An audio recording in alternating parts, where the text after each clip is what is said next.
Hello, beautiful humans. Welcome to the Human Beauty Movement podcast, your source for hope, healing, happiness, and humanity. My name is Jennifer Norman. I'm the founder of the Human Beauty Movement and your host. This podcast is here to guide you on your journey of self-love, empowerment, soul alignment, and joy. With each episode, I invite beautiful humans from all corners of the globe to join me for open conversations about their life lessons and the important work that they are doing to help heal humankind. Take a moment now to subscribe to this podcast so you don't miss an episode. I'm so glad you're here joining me for today's show. Now, some of you may know that the Human Beauty Movement happens to be a certified B Corp.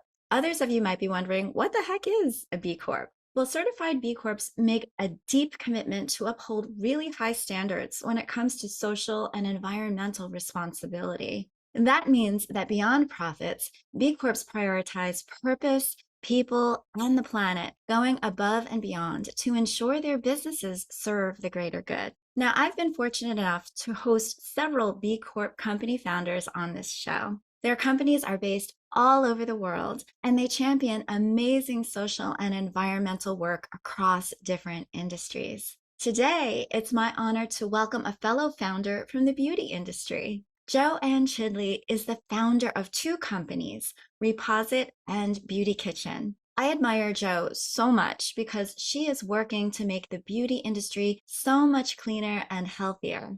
Jo is known as a pioneer of sustainable beauty. She's been championing sustainable innovation. She's a circular economy expert, a chemist, and an herbal botanist. And she's joining me all the way from Scotland to chat about her views on what it means to live beautifully. Welcome to the show, Jo. Hi, Jennifer. Thank you very much for inviting me. I'm looking forward to it. Yes, it is a delight to see you. I know that we see each other in the B Corp community through the B Corp Coalition, but first I want everybody to get to know you. You have to tell me, first of all, how is it in Scotland today? Yeah, it's good. We are starting to get some more light in the morning and light in the evening. So that really helps with everybody's mood. You can see spring is just around the corner. So Yes. it's a nice day here today. Oh, beautiful. And so tell me about where you grew up and how it was living in Scotland. Yeah, so I'm originally from Glasgow, which is one of the biggest cities in the UK and the biggest city in Scotland. Working class background, my mum was a nurse, my dad was a plumber, and we then moved out to a little town, which is where Beauty Kitchen is based now, which is called Wishaw, which is about 30 minutes south of Glasgow. And I think really from those very traditional roots, there wasn't such a thing as waste. We didn't waste the basics like milk or bread or fruit or veg.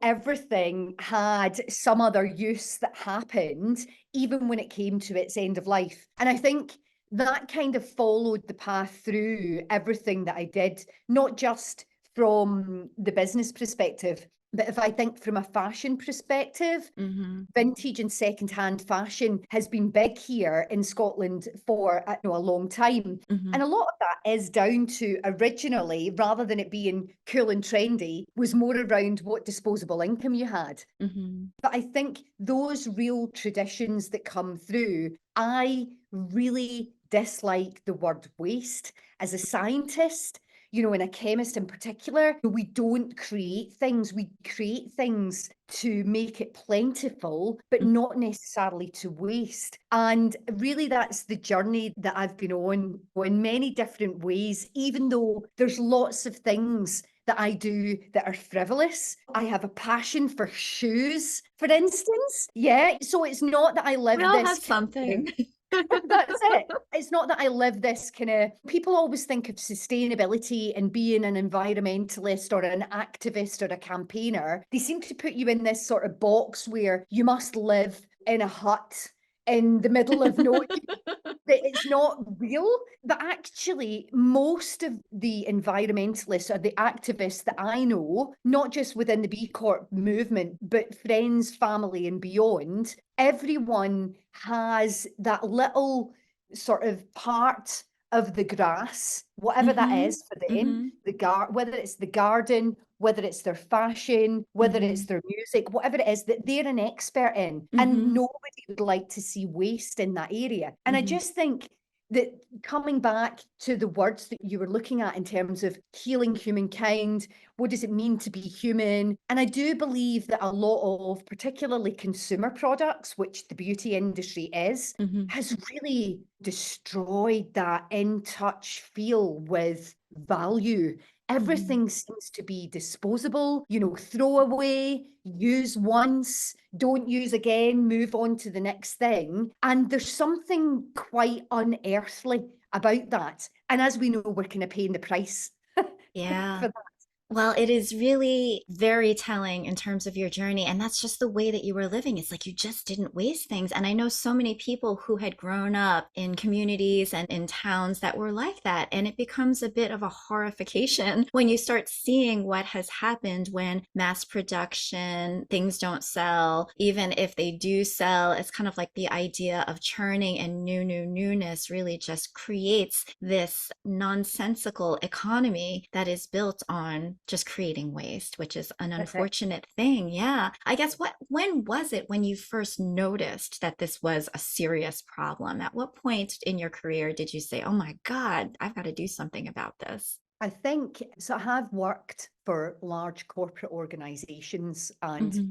both that are consumer products businesses, but also tech businesses. And there's something around the aspect of obsolescence Hmm. that has created this very linear economy Hmm. that as soon as, and it wasn't, I'm not old enough to say that I was working in the 70s, but it kind of started to happen really in the 70s. When I noticed it personally myself, it was probably in the mid to late 90s. Hmm. So I was in my early 20s, Hmm. and you just started to see that there was nail bars that were happening, and department stores were no longer just the ones that sold premium beauty. It was starting to be available. I think it was that access where you could start to access. And then also in the late 90s, you had the rise of the internet. Now, Hmm. okay, e-commerce was a little bit later, but I Hmm. think all of these ways where people could access things that before they just couldn't. So I think there's lots of different angles of approach that have happened to create this really wasteful world that we currently live in. Hmm. And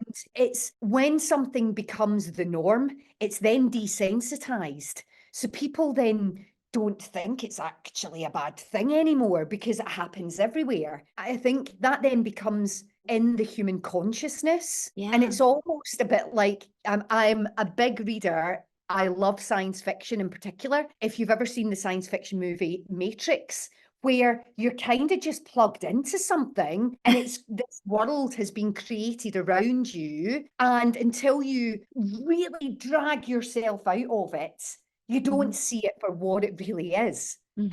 And Hmm. it's a real shock. Now, I know that's an exaggeration in terms of the Matrix, but just to But give it's people that no. kind of view, but it's that kind of viewpoint that we go about our daily lives and we buy things. And it's these very small things that we do that we're now 8 billion, soon to be 11 billion people, that is huge. Yeah. Whereas 50 years ago, it just wasn't there. It's true. I will tell you that one of my first instances of seeing something that was so egregious was I was working for a large beauty company. It was the first large beauty company in my career that I had worked for out of business school. And at the time, I was working on their lip products. I was an assistant or an associate on their lip products. And at the time, I remember the marketing manager, product development, we were getting ready to launch this massive new line. It would have had multi-millions of dollars of advertising against it. Packaging was done, getting ready to like get it out into retail. Then the corporate boo-ha-has come and they're coming to approve all of the products and make sure that they're aligned with what we're doing. And when the marketing manager presented the lipstick to him, he said, I hate that case. I absolutely hate that case. You are not launching that case. And they had already molded and produced millions of lipstick cases. And so what did they do? They scrapped it all. And that was almost like one of my very first introductions into beauty. And I thought to myself, oh, okay, that's the way that is. Wow. To me, it was surprising just being new in the industry, but it's almost like it didn't really dawn on me until later years. It's like, oh my God, that's just going into like, there's no way to recycle that. There is no No. way, or at least at that point, it wasn't even thought about. It was just like, it would have been a blip if there was a typo on a package or if there was anything wrong that somebody didn't like up in corporate headquarters. It was just like, scrap it, don't like it. No. Yep. And very little thought to what that was doing. I also worked for a large company that was very big in microbead exfoliants. And we and no one thinks to bat an eye and say, like, well, what is that going to do once it washes down the drain and gets into the water? And what's it going to? Nobody thought about that. And now it's Maya Angelou is brilliant for saying we do until we know better. And then when we know better, we must do better. We do better. And if we don't, then shame on us. Yeah, I agree. And it's always that question of where does it go? So as long as you're thinking that, as soon as you've started that journey of asking everything, where does it go? You know, you look around and you see everything that is not just part of your life, but part of everyone that you come into contact's life that is derived from fossil fuel feedstocks. And we know this is not a conspiracy theory, this is based on scientific research. That industry knew that the renewable sector was going to grow and that they would have to find other ways of being able to use their feedstocks. And the best way for them to do it was through chemical organizations.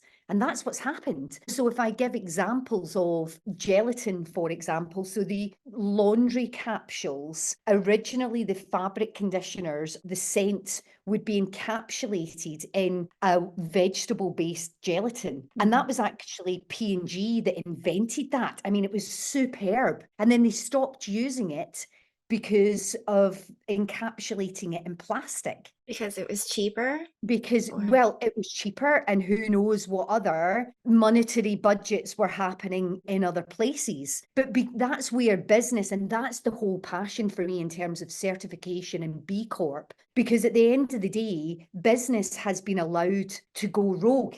Because if it can make something that it can sell, there's very little legislation, or generally speaking, the legislation takes a long time to catch up. Yeah. By that time, an industry has already risen and can then lobby when that's the cycle that happens. And we are right in that moment just now when we think about AI. Now, whatever people's opinions are on AI, whether it's positive or negative, I think everyone recognises that it's moved so quickly as an industry.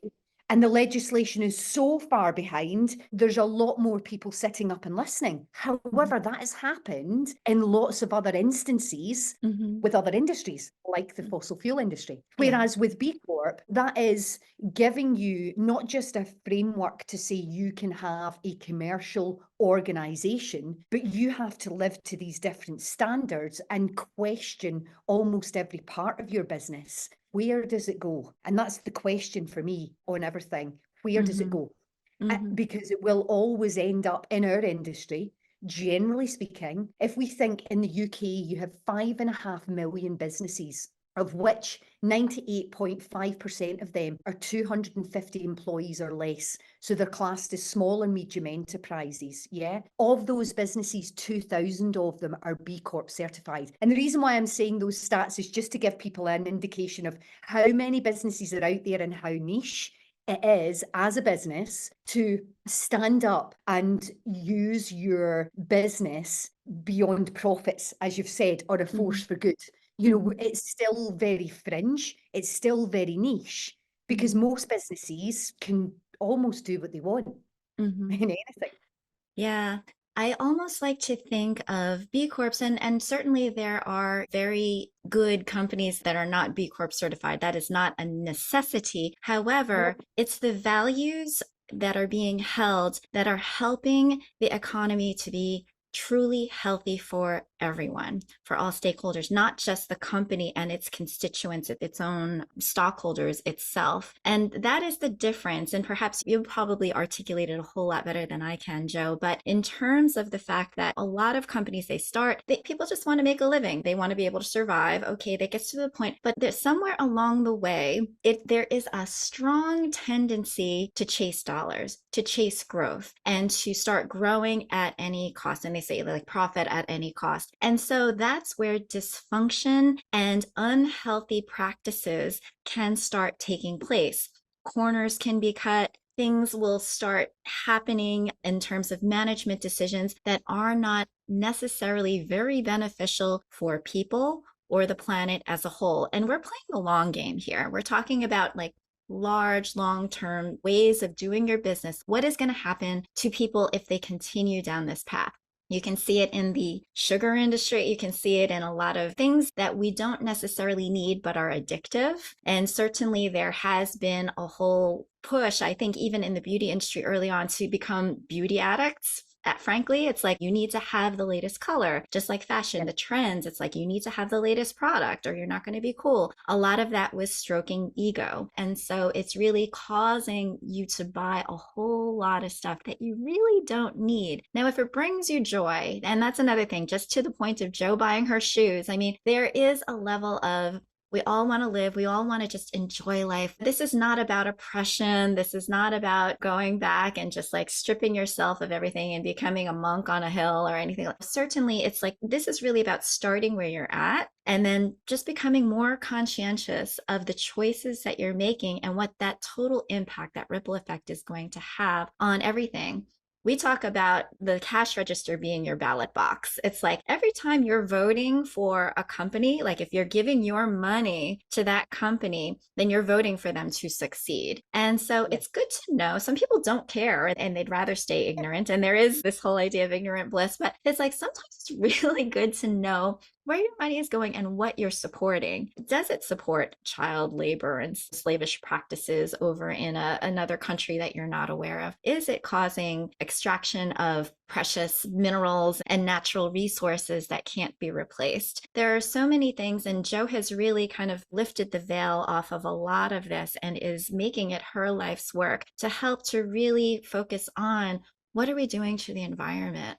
What are these products? How are they made? How are they built? What are the decisions that go into that? And then what can we do as companies to build better products, to create a more circular loop when it comes to our economy? And perhaps, Joe, you could explain to us what it means to be cradle to cradle, what it means to be circular, because I'm sure that there are some people listening that are like, okay, I'm leaning in. I want to hear more. I want to know all about what Joe is talking about here.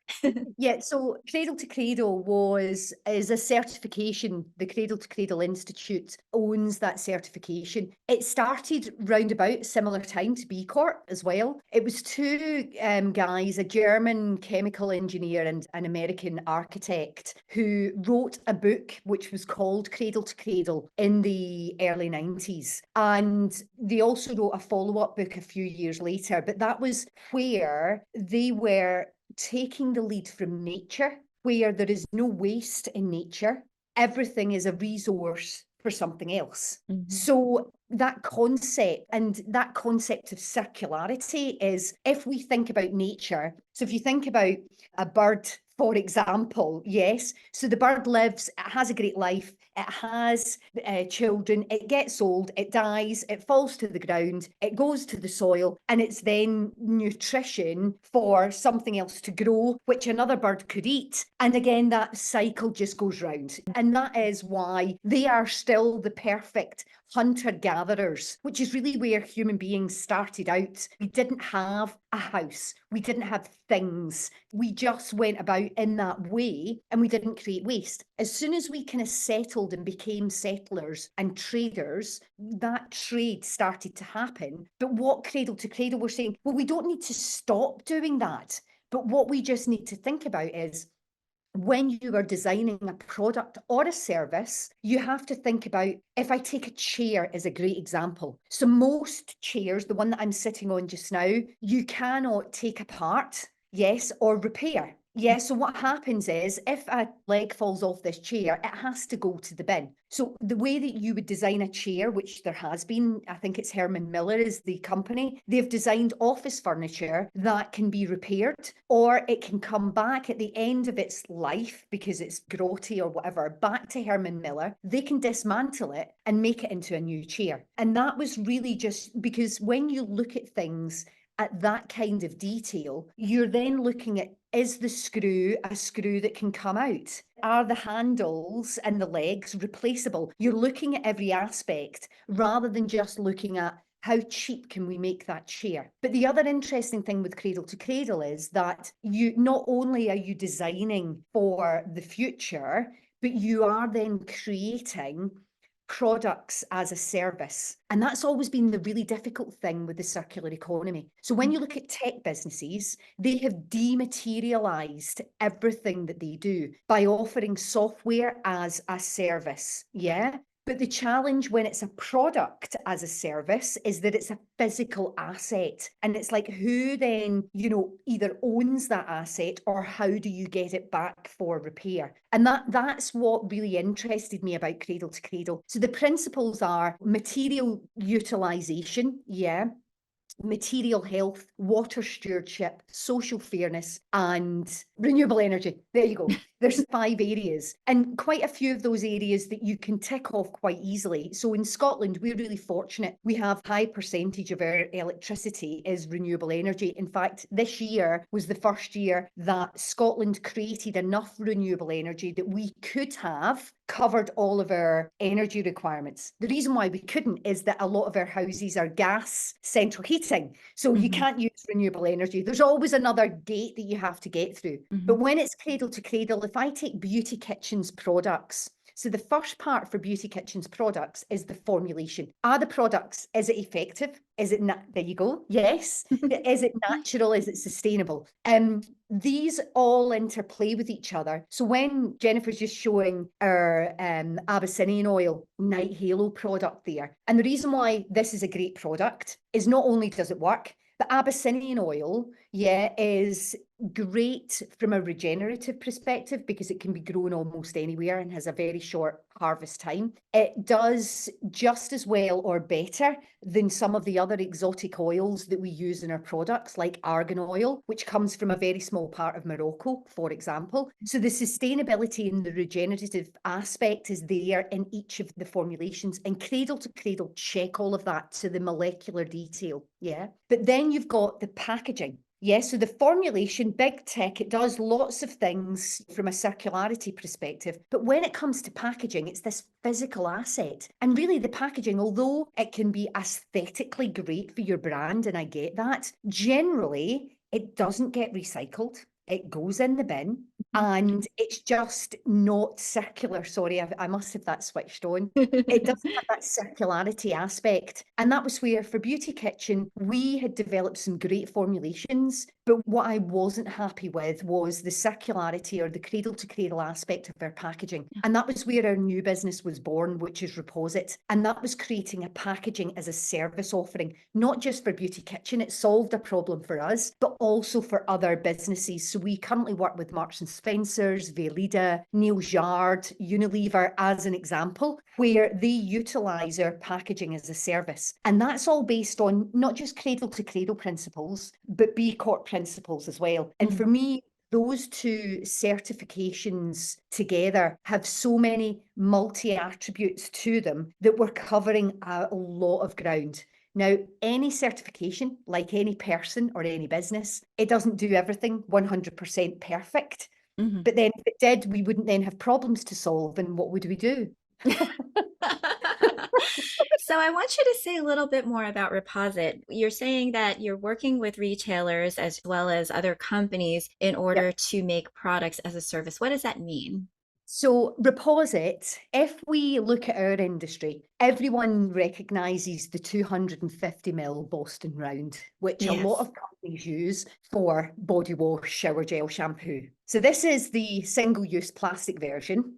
This is a 250ml Boston Round returnable version. And what that means is that each piece of packaging has a QR code, which identifies this piece of packaging. It tells me a plethora of information: when the product was made, when it was filled, when it was sent to the retailer, when it was sold, when the customer returned the empty. So what happens is I take this body wash, I use it at home, I then return my empty to store or through other means to get it back. So whether that's a postal service, and it's then goes through cradle to cradle standard cleaning protocols. And what I mean by that is we don't need to use any detergent within the cleaning protocols. And then the packaging is brand new again. Yeah. So it is the milkman model. It is the way that we used to do things. The difference being is that we're using the technology to leverage the digital asset, but then we're also creating cleaning protocols and return systems to be able to get that packaging alongside a rewards program that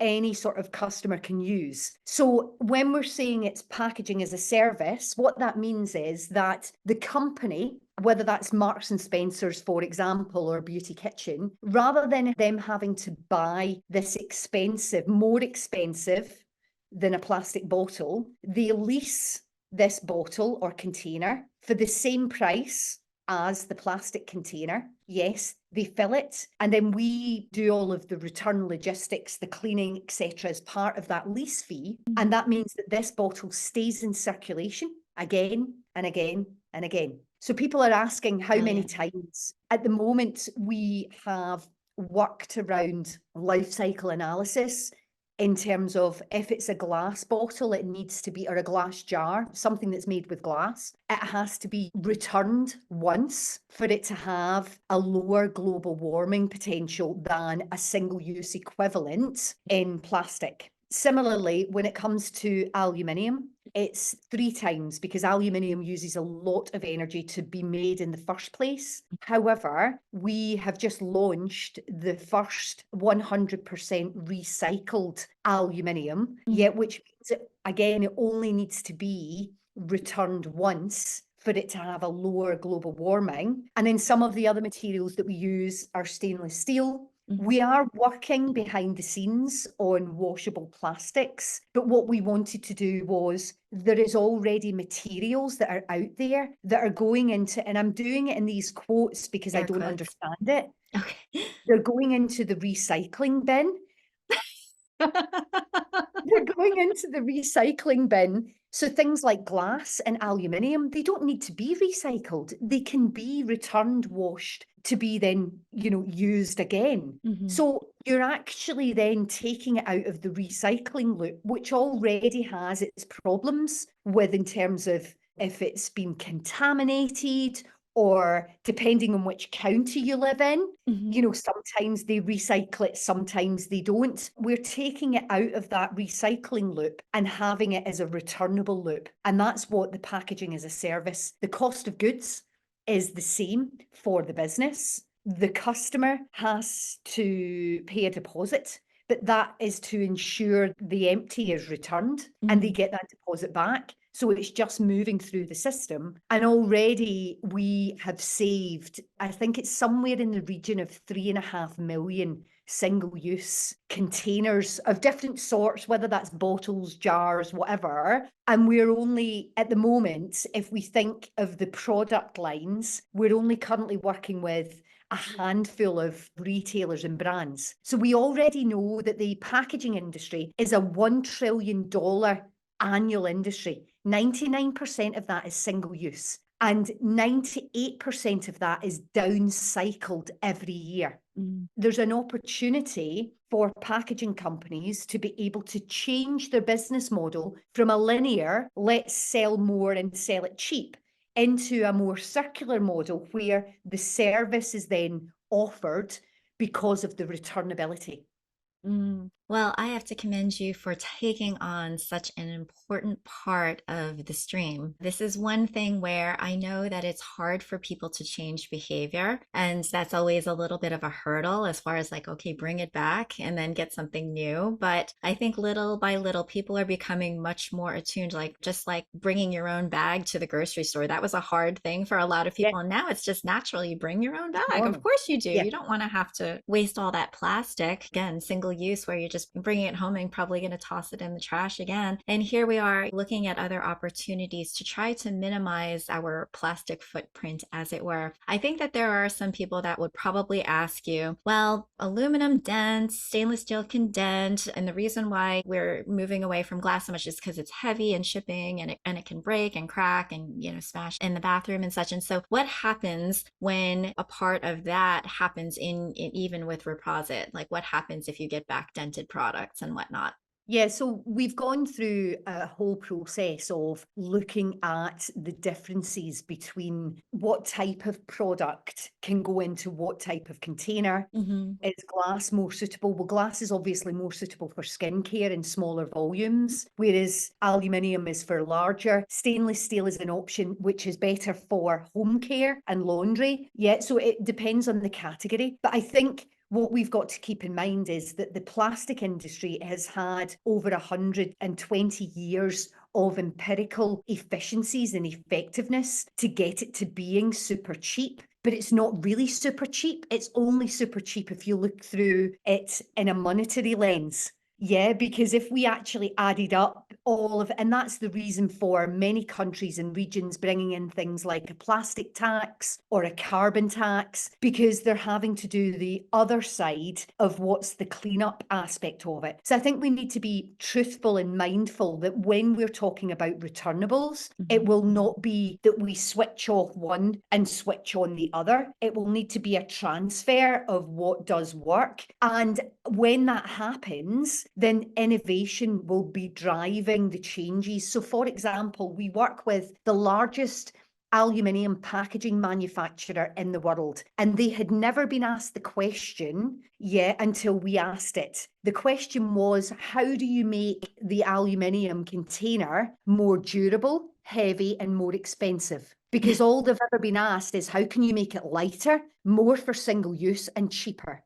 And that's the thing. So the innovation hasn't gone into, making this where Can withstand. it won't get dented. Yeah. Mm-hmm. I think it's this being honest, which is what we have with the brands and retailers that we're working with. We also work very closely with other partners and organisations that are in the returnable space. So if we look at the Loop programme, which is part of TerraCycle, which is out from the US, through to Jean Boutet, which is a specialist that's based in France, through to Algramo, that's a Chilean founded startup as well. So we do try and share information in a collaborative sense in a non-competitive space, because when I see the $1 trillion annual industry that's predominantly plastic, that is what our niche little gang of returnables is trying to challenge. So we have to make sure that we do that in a very collaborative way. And I think that's the difference here. A lot of the times with take back schemes, and I bang this drum all the time, but a lot of take back schemes are only for the one retailer, or they're only for the one brand. And we just don't live our life that way. If I look at my bathroom cabinet, it's not all Beauty Kitchen. Yeah, I have different brands that have come from different retailers. And that's what we've done with Reposit. We want to make it accessible. It doesn't matter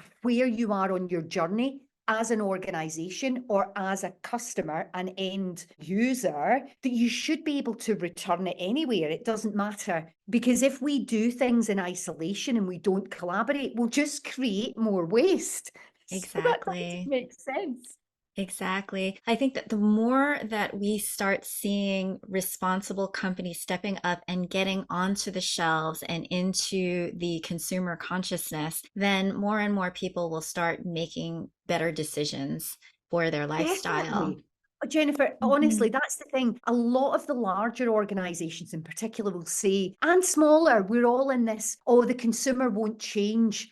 I don't believe that. I believe that they don't have access to good choices. That's what the challenge is. You are so right, because I was thinking about, I know that in Europe, particularly Germany and the UK, I mean, you guys are so much more advanced when it comes to quote unquote greening. And I'm saying that in air quotes because I think that in the US, people know what that means. And then there's all sorts of controversy around that term, but really just conscientious about end of life in terms of product. And here in the United States, the Pac Northwest, Oregon, Washington State, there are definite pockets of places which, in terms of the cities, the way that they're really enhancing bicycling or how to recycle, making sure that if it gets recycled, it really gets recycled rather than going directly back into the waste stream. However, if you're in the middle of the country and there's nothing but Walmarts, or there's no healthy choices, there's no way to recycle, there is no such thing as a blue bin or another bin that you can actually do recycling yourself, it becomes harder. It becomes virtually impossible to make good consumer choices when it comes to environmental sustainability. So it really is beholden upon the companies to really do that thinking and to have that level of conscientiousness so that consumers will be able to do the right thing en masse. It becomes extremely, extremely important. And I wanted to give a shout out to a couple of companies. For example, you mentioned TerraCycle. My company, Humanist Beauty, does do a take back program and invites everybody to send their products for free. My company sends a shipping label to you so that you can package up any empty that's in your bathroom. You can send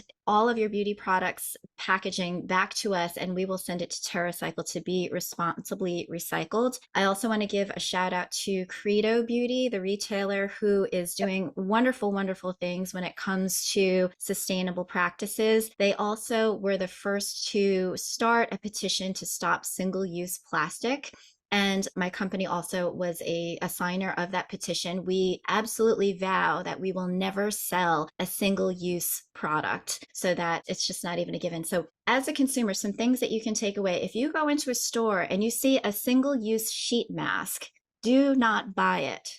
Do not buy that sheet mask. Do not buy anything where it's just you use it once and throw it away. The economy is getting so much better about single-use straws. Now we're using at least paper. They're not great. Or you don't have to use any at all. What would it hurt for you to just take a sip out of a cup? It's really not all that deep. It's not that hard to take a sip out of a cup without a straw. So try not to do that. A lot of people are bringing their own implements, their forks and their knives and spoons, instead of going and grabbing those ones that are given. If you're actually getting takeout, or tell them, do not put this in my bag. I do not want it. I do not want your forks. I do not want your knives. I do not want your spoons. Because the less that we buy it, the less that they'll make it.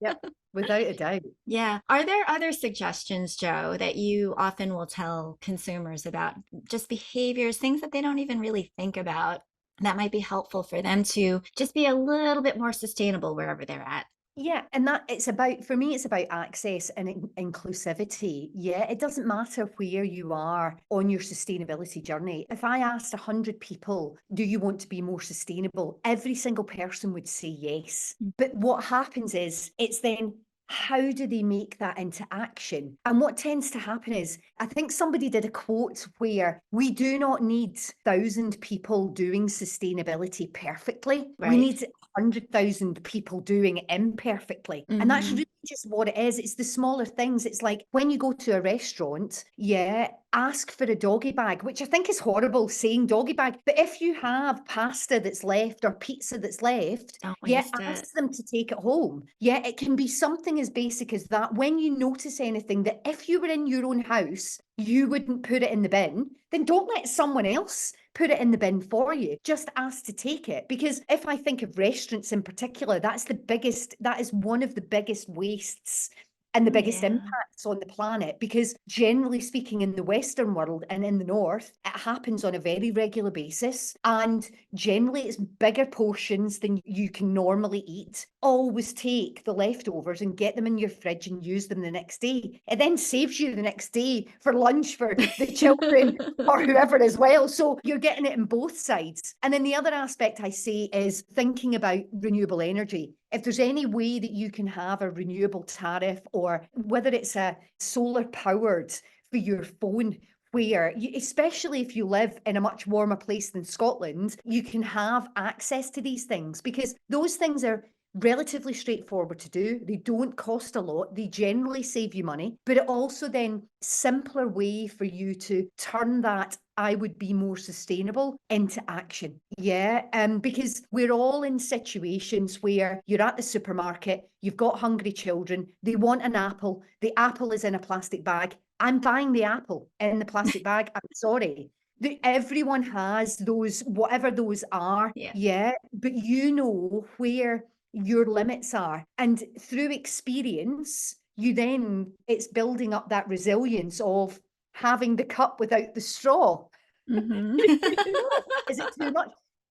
Things like that. But the restaurant one, I see it all the time when we are out. We always ask for the takeaway. And I think as well, because of the COVID backdrop, nearly every restaurant went to takeout. So everyone has the takeaway containers. We bring ours with us now. We didn't used to at the beginning, and then we ended up with loads of them in the house. So we now take ours with us. But the children love it the following day because they then get. Well, Jo, I think it's really refreshing for all of this coming from you because, I mean, as passionate as you are about circularity, as passionate as you are about environmentalism, I mean, we all recognize that we're human and there really isn't we're not judging anybody for their lifestyles and whatnot. Sometimes you just got to live, you got to buy the shoes. We get that and it's okay. What brings you joy brings you joy. And I think that's a lot of rhetoric around like being woke is like, oh, we're all about suffering and pain and making life miserable and we're angry at everything. And it's really about like just these little small choices that we can make that help because collective action, if 100,000, if 1,000,000 people decide, you know, that straw, it's huge. You know, it's not like you have to do it every single time, but it's like that it really makes an impact. And so maybe you can think after you listen to this podcast, is there something in your life that you could be like, okay, I'm not going to buy that single use such anymore. If 99% of packaging is single use and I'm buying it and it looks like it's just gonna, all that stuff that the wrapper and everything is just gonna go straight into the trash bin, why do it? Why not buy something where you can get at least a few uses out of it and then save yourself a few bits of waste that are going to go into the waste stream? And also, if you're in the UK, Reposit, is that beyond the UK, Jo? Not at the moment, it's Okay. UK based, but we will be moving into other regions very quickly in 2025. So All right. it just depends. It's that finding the balance in terms of you know, the retailer, because for us, it's you not do it just right. about one retailer or one brand. It is around this collaborative, is definitely collective action in motion. And we had some sticky conversations with some really large conglomerate organizations that have asked us to do this service exclusive. And we've had to diplomatically say, you know, no, because that's not the right thing. It just isn't. This is about inclusivity. This is about working together to overcome. And it's about thoughtful disruption. So for me, although challenger brands or challenger circular business models, they don't need to make another business model obsolete instantly. You can work, if I think of the recycling industry as an example, we're working very closely with them because they are the organizations that have been picking up the trash and sorting it, collecting it, and getting it out. They would prefer to have returnables because it generates cleaner, it's higher value. So it's about working with those industries in a thoughtful way to get everybody involved, and also the plastics industry. So it's not that we are just working in this particular area and ignoring or trying to disengage with a certain aspect of the industry, because everyone in the industry has that experience. They have the knowledge. What we bring is a very collaborative approach, and this is about working together in a non-competitive space to do the right thing. And that takes a wee bit of because most people are like, how do we do that?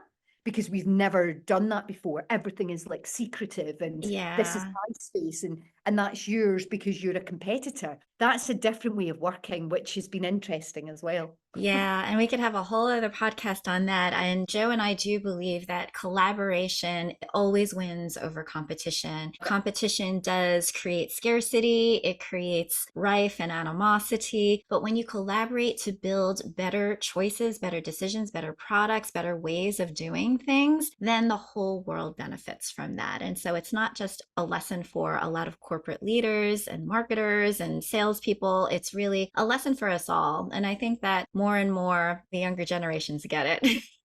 Excellent. Well, I want everybody to really go right now and look up Beauty Kitchen, because Joe has created some beautiful magic with her, not only her ingredients and her formulas, but in the whole ethos of this particular line. It's truly, truly lovely. You can tell that she puts her heart and her soul into it, all of her passion, and you will be supporting a business that is truly beautiful, as well as a beautiful woman who is at the helm. Joe, I want to thank you so much for being on the Human Beauty Movement podcast today. It was just such a treat to chat with you again. Thank you for having me. I absolutely loved it. And we could get to spend a little bit more time together on our own for a change. Yes, that's true. Have a great one. Thanks. Thank you for listening to the Human Beauty Movement podcast. Be sure to follow, rate, and review us wherever you stream podcasts. The Human Beauty Movement is a community-based platform that cultivates the beauty of humankind. Check out our workshops, find us on social media, and share our inspiration with all the beautiful humans in your life. Learn more at thehumanbeautymovement.com. Thank you so much for being a beautiful human.